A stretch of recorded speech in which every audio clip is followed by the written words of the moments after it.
रणदीप सुरजेवाला जी, शुरुआत आपसे ही करते हुए, राहुल गांधी का या आपका या आप जैसे कांग्रेस पार्टी के तमाम नेताओं का ट्विटर हैंडल लॉक किया जाना लोकतंत्र पर हमला कैसे है? चित्रा जी, सबसे पहले तो ये समझ लें, ये लड़ाई ट्विटर से है ही नहीं, ये लड़ाई मोदी सरकार से है। राहुल गांधी जी ने क्या किया?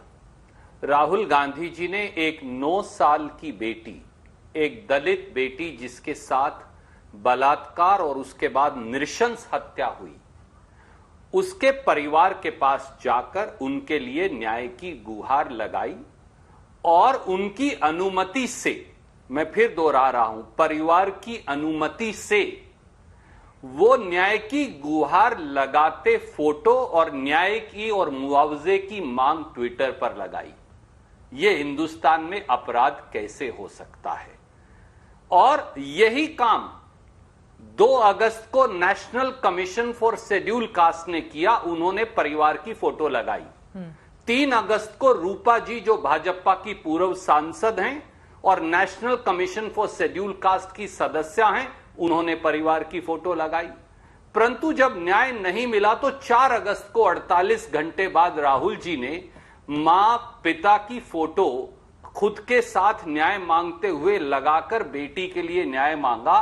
तो मैं आपके दर्शकों से और आपके विवेक से, आप एक जिम्मेवार पत्रकार हैं, ये अपराध कैसे है? सवाल बस इतना है। राष्ट्रीय बाल आयोग की ओर से शिकायत की गई थी राहुल गांधी की कि वो ऐसा ट्विटर हैंडल से सार्वजनिक तौर पर शेयर नहीं कर सकते हैं किसी भी पीड़ित के मां बाप की फोटोग्राफ्स। पॉक्सो एक्ट का ये उल्लंघन भी है।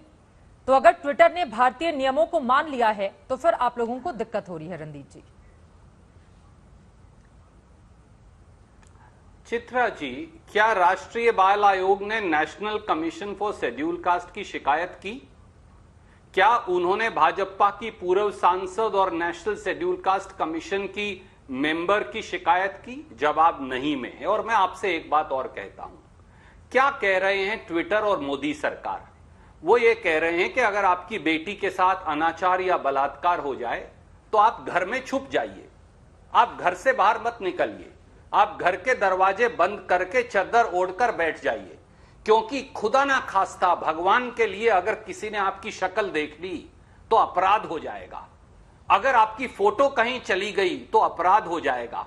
याद करिए चित्रा जी, आप उसकी फोरफ्रंट में थी और सही थी। मैं दोहराता हूं, जब निर्भया का कांड हुआ तो सबसे पहले आकर निर्भया की मां ने न्याय की गुहार लगाई थी। पर मैं केवल यह कहता हूं कि किसी की अबोध बेटी से बलात्कार हो जाए तो वो न्याय मांगने ना जाए तो कहां जाए? वो घर पर छुपकर कैसे बैठ जाए? ये पॉक्सो एक्ट में नहीं लिखा है, ये मोदी सरकार की मानसिकता में लिखा है। वो मानसिकता जो गरीब की, दलित की, पिछड़े की, वंचित की, शोषित की और विपक्ष की आवाज दबाना चाहती है, और ट्विटर पिट्ठू बनकर उस मानसिकता को आगे बढ़ा रहा है। अगर आपको लग रहा है कि ट्विटर पिट्ठू है, तो फिर वही ट्विटर जब बीजेपी के बड़े नेताओं के खिलाफ चाहे मैनिपुलेटेड मीडिया लिखता था या फिर उनके ब्लू टिक को हटाकर उसके कुछ देर के बाद लेकर आता था, तो आप लोगों को वही ट्विटर बहुत पसंद आता था। लेकिन वही ट्विटर अगर आपकी कांग्रेस पार्टी के नेताओं के खिलाफ कुछ कर रहा है तो फिर इस तरह का दोहरा बर्ताव क्यों? बीजेपी के लिए ट्विटर अगर कोई कार्रवाई करे तो वो बहुत अच्छा, कांग्रेस पार्टी के नेताओं के खिलाफ कार्रवाई कर दे तो फिर वो बुरा हो गया। चित्रा जी, याद करिए, संबित पात्रा जी की तरफ आपका इशारा है, जो भाजपा के प्रवक्ता हैं जी। संबित पात्रा जी ने कांग्रेस के फर्जी कागजात और एक केंद्रीय मंत्री साहिबा ने कांग्रेस के नाम के फर्जी कागजात ट्वीट किए थे। हमने बाकायदा एफआईआर दर्ज करवाई। संबित पात्रा जी उसमें समन्ड हैं एफआईआर में, जहां तक मुझे याद है जमानत पर छूटे हुए हैं, और उन्होंने बाकायदा हाईकोर्ट में इस बारे मुकदमा किया हुआ है। अगर मैं कल को आज तक इंडिया टुडे या चित्रा त्रिपाठी के नाम पर फर्जी कागजात ट्वीट करूंगा तो आप भी शिकायत करेंगी, और ट्विटर की यह जिम्मेवारी है लिखना कि यह मैनिपुलेटेड मीडिया है।